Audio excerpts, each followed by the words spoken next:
نور دربي بالقرآن واشرح صدري بالإيمان واغفر ذنبي يا رحمن واستر عيبي يا منان. الحمد للہ والصلاة والسلام علی رسول اللہ وعلی آلہ وصحبہ وموالہ. محترم بھائیو، السلام علیکم ورحمۃ اللہ وبرکاتہ. غزوہ تبوک سن 9 ہجری میں عمل میں آیا. یہ اس وقت عمل میں آیا تھا جب کہ پھلوں کے پکنے کا وقت تھا، بہت گرمی تھی. 3 صحابہ تھے جو غزوہ تبوک سے پیچھے رہ گئے تھے. یہ ایمان والے صحابہ تھے، لیکن بس آج کل کرتے رہے، یہاں تک کہ اللہ کے نبی صلی اللہ علیہ وسلم صحابہ کرام کے ساتھ غزوہ تبوک کے لیے نکل گئے. یہ ہیں حضرت کعب بن مالک، مرارہ بن ربیع اور ہلال بن امیہ رضی اللہ عنہم اجمعین. جب اللہ کے نبی صلی اللہ علیہ وسلم تبوک پہنچتے ہیں تو پوچھتے ہیں کعب بن مالک رضی اللہ تعالی عنہ کے بارے میں کہ کعب بن مالک کا کیا ہوا. تو بنو سلمہ کے ایک آدمی نے کہا، اے اللہ کے نبی صلی اللہ علیہ وسلم، ان کے عمدہ لباس و پوشاک اور اپنے آپ میں دیکھنے نے اس کو روک رکھا ہے، یعنی فخر و گھمنڈ کی وجہ سے وہ نہیں آئے ہیں. حضرت معاذ بن جبل رضی اللہ تعالی عنہ نے جب سنا تو کہا، تم نے بہت بری بات کہی اے اللہ کے نبی صلی اللہ علیہ وسلم، ہم اس کے بارے میں اچھی ہی رائے رکھتے ہیں. تو یہاں پر ایک بات سمجھ میں آتی ہے کہ کسی بھی آدمی کے بارے میں، خاص طور پر اس کے غائبانہ میں، بری رائے نہیں رکھنی چاہیے، بدگمانی کا شکار نہیں ہونا چاہیے. برکیف اللہ کے نبی صلی اللہ علیہ وسلم جب جنگ تبوک سے لوٹ کر کے آتے ہیں تو اللہ کے نبی صلی اللہ علیہ وسلم اپنی عادت کے مطابق مسجد نبوی میں بیٹھتے ہیں. بہت سارے منافقین جو غزوہ تبوک سے پیچھے رہ گئے تھے وہ سب کے سب آتے ہیں اور اللہ کے نبی صلی اللہ علیہ وسلم کے پاس عذر بیان کرتے ہیں. اللہ کے نبی صلی اللہ علیہ وسلم ان سب کے عذر کو قبول کر لیتے ہیں اور ان کے معاملے کو اللہ کے حوالے کرتے ہیں. حضرت کعب بن مالک رضی اللہ تعالی عنہ بھی اللہ کے نبی صلی اللہ علیہ وسلم کے پاس آتے ہیں. اس سے پہلے بہت کچھ سوچا تھا کہ اللہ کے نبی صلی اللہ علیہ وسلم کے پاس جا کر کے بہانہ کر دیں گے، ایسے بات بنائیں گے، ویسے بات بنائیں گے. لیکن جب اللہ کے نبی صلی اللہ علیہ وسلم کے پاس گئے تو سارے خیالات ذہن سے نکل گئے اور انہوں نے اللہ کے نبی صلی اللہ علیہ وسلم سے کہا کہ یا رسول اللہ، اگر میں کسی عام آدمی کے پاس ہوتا تو مجھے بات کرنے کی صلاحیت عطا کی گئی ہے، میں اس کو منا سکتا تھا، لیکن یا رسول اللہ اگر میں آپ سے جھوٹ بولوں تو ہو سکتا ہے کہ آپ راضی ہو جائیں، لیکن اللہ تعالیٰ آپ کو وحی کے ذریعہ باخبر کر دے گا اور پھر میری بات کھل کر کے سامنے آ جائے گی. اس لیے یا رسول اللہ میرے پاس کوئی عذر نہیں تھا. ٹال مٹول کرتا رہا یہاں تک کہ وقت نکل گیا. اللہ کے نبی صلی اللہ علیہ وسلم نے کہا کہ اس نے سچ بولا ہے، تم جاؤ، تمہارا معاملہ دیکھا جائے گا. یہاں پر سب سے پہلی آزمائش یہ ہوئی کعب بن مالک رضی اللہ تعالیٰ عنہ کے لیے کہ بنو سلمہ کے کچھ لوگ آئے اور ان کو اکسانے لگے کہ ارے منافقین نے اللہ کے نبی صلی اللہ علیہ وسلم کے پاس جا کر کے عذر بیان کیا ہے، اللہ کے نبی صلی اللہ علیہ وسلم نے اس کے عذر کو قبول کر لیا ہے، تم سے تو کوئی گناہ نہیں ہوا، عذر بیان کر لیتے، اللہ کے نبی صلی اللہ علیہ وسلم تمہارے لیے مغفرت کی دعا کرتے، سب کچھ ٹھیک ہو جاتا. اس قدر ان کو ابھارتے رہے کہ ان کے دل میں آیا کہ شاید جا کر کے عذر بیان کر دے. پھر انہوں نے پوچھا کہ کیا کسی اور کے ساتھ بھی ایسا ہوا ہے؟ تو کہا گیا کہ ہلال بن امیہ اور مرارہ بن ربیع کا بھی ویسے ہی معاملہ رکھا گیا ہے جیسے آپ کا معاملہ رکھا گیا ہے. تو انہوں نے اطمینان کی سانس لیے. دوسری جو آزمائش ہوئی کعب بن مالک رضی اللہ تعالیٰ عنہ کی کہ مدینہ میں اعلان کر دیا گیا کہ 3 لوگوں کا سوشل بائیکاٹ کیا جائے، کوئی ان سے بات نہ کرے، کوئی ان سے معاملہ نہ کرے، کوئی ان کے ساتھ تعلق نہ رکھے. چنانچہ سارا مدینہ کعب بن مالک، مرارہ بن ربیع اور ہلال بن امیہ کا بائیکاٹ کر چکا ہے. بات یہیں پر نہیں رکی بلکہ اپنے بھی بیگانے ہو گئے. حضرت کعب بن مالک رضی اللہ تعالیٰ عنہ کہتے ہیں کہ میرے چچا داد ابو قتادہ تھے، میں نے ان کو سلام کیا تو انہوں نے میرے سلام کا جواب نہیں دیا۔ میں نے کہا کہ اے ابو قتادہ، کیا آپ کو معلوم نہیں کہ میں اللہ اور اس کے رسول سے محبت کرتا ہوں؟ وہ خاموش رہے۔ دوسری مرتبہ تیسری مرتبہ کہا تو انہوں نے اپنے آپ سے کہا کہ اللہ اور اس کے رسول ہی بہتر جانتے ہیں۔ یہ سن کر کے میری آنکھوں سے آنسو آ گئے۔ چوتھی آزمائش یہ ہوئی کہ حضرت کعب بن مالک رضی اللہ تعالی عنہ کے پاس غسان کے بادشاہ کی طرف سے آفر آیا۔ آفر میں ایک لیٹر تھا جس میں لکھا گیا تھا، ہمیں خبر پہنچی ہے کہ تمہارے صاحب یعنی محمد صلی اللہ علیہ وسلم تمہارا بائیکاٹ کیے ہوئے ہیں، اللہ تعالیٰ نے تمہیں ذلت کے گھر میں نہیں رکھا ہے، آ جاؤ ہمارے پاس، ہم تمہاری عزت کرنے کے لیے تیار ہیں۔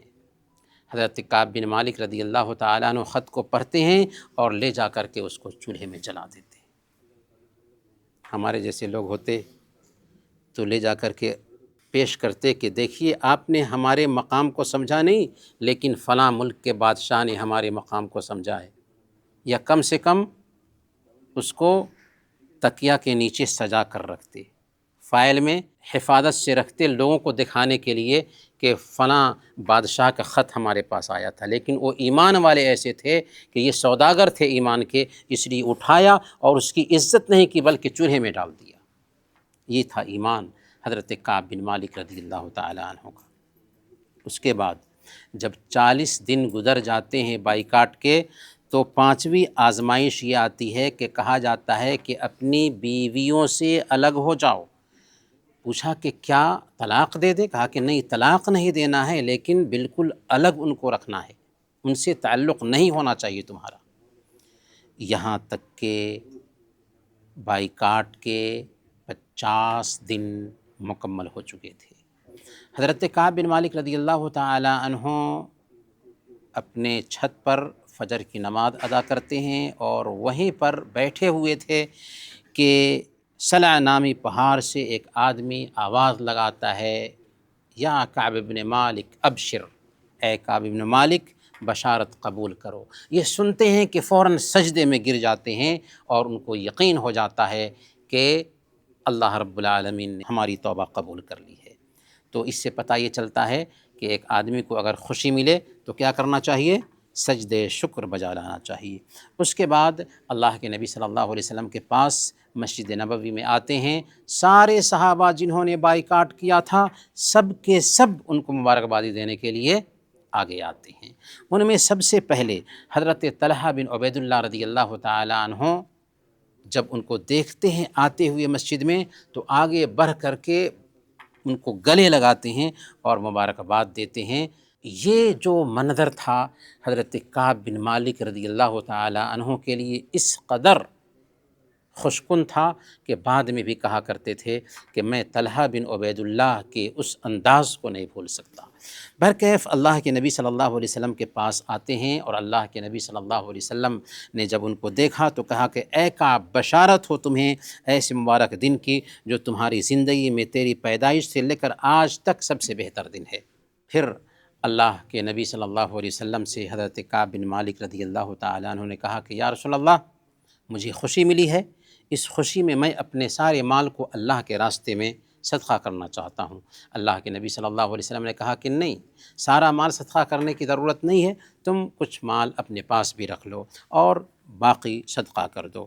اس کے بعد حضرت کعب بن مالک رضی اللہ تعالی عنہ نے اللہ کے نبی صلی اللہ علیہ وسلم سے عہد کرتے ہوئے کہا کہ ان اللہ نجانی بالصدق وان من توبتی اللہ احدث الا صدقا۔ اے اللہ کے نبی صلی اللہ علیہ وسلم، اللہ تعالیٰ نے سچ بولنے کی وجہ سے مجھے نجات دیا ہے، اب میری توبہ کی قبولیت میں یہ بات آ گئی کہ اب میں زندگی بھر سچ بولوں گا۔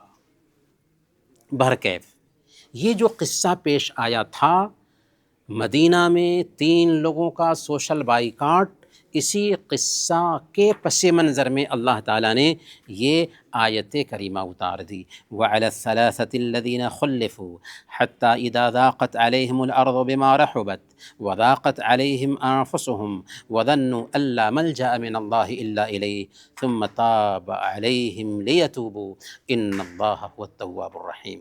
اور 3 شخصوں کے حال پر بھی جن کا معاملہ ٹرخا دیا گیا تھا، یہاں تک کہ جب زمین باوجود اپنی کشادگی کے ان پر تنگ ہونے لگی اور وہ خود اپنی جان سے تنگ آ گئے، اور انہوں نے سمجھ لیا کہ اللہ سے کہیں پناہ نہیں مل سکتی سوائے اس کے کہ اسی کی طرف رجوع کیا جائے، پھر ان کے حال پر توجہ فرمائی تاکہ وہ توبہ کر سکیں۔ بے شک اللہ تعالیٰ بہت زیادہ توبہ قبول کرنے والا اور بہت زیادہ رحم کرنے والا ہے۔ تو اس قصے میں سب سے پہلا سبق ہمیں یہ ملتا ہے کہ زندگی میں ٹال مٹول نہیں آنا چاہیے، خاص طور پر اگر دین کا کام ہو تو۔ اللہ فرماتا ہے فَاسْتَبِقُوا الْخَيْرَاتِ، نیکی کے کام کی طرف جلدی کرو، سبقت کرو، فَفِرُّوا إِلَى اللَّهِ، بھاگو اللہ کی طرف۔ دوسرا جو سبق یہاں پر ملتا ہے وہ یہ ہے کہ ایک مسلمان کے تعلق سے بدگمانی کا شکار نہیں ہونا چاہیے۔ کسی بھی آدمی کے پیٹھ پیچھے اس کے عیب کو بیان کرنا یہ کیا ہے؟ اپنے مردہ بھائی کا گوشت کھانے کے جیسے ہے، اور ہماری شریعت یہ کہتی ہے کہ اگر کوئی آدمی کسی کے عیب کو کسی مجلس میں بیان کر رہا ہے تو نہ صرف یہ کہ دفاع کرنا چاہیے بلکہ اس کی خوبی بیان کرنی چاہیے۔ چنانچہ اللہ کے نبی صلی اللہ علیہ وسلم نے بیان فرمایا من رد عن عرض اخیہ رد اللہ عن وجہہ النار یوم القیامہ، جو آدمی اپنے بھائی کے غائبانہ میں اس کی عزت کی حفاظت کرتا ہے، اللہ تعالیٰ کل قیامت کے دن اس سے جہنم کی آگ کو دور فرمائے گا۔ اور سب سے اہم جو پیغام ہے اس قصے میں وہ یہ ہے کہ ایک انسان کو سچائی کا عادی بننا چاہیے، جھوٹ سے بچنا چاہیے۔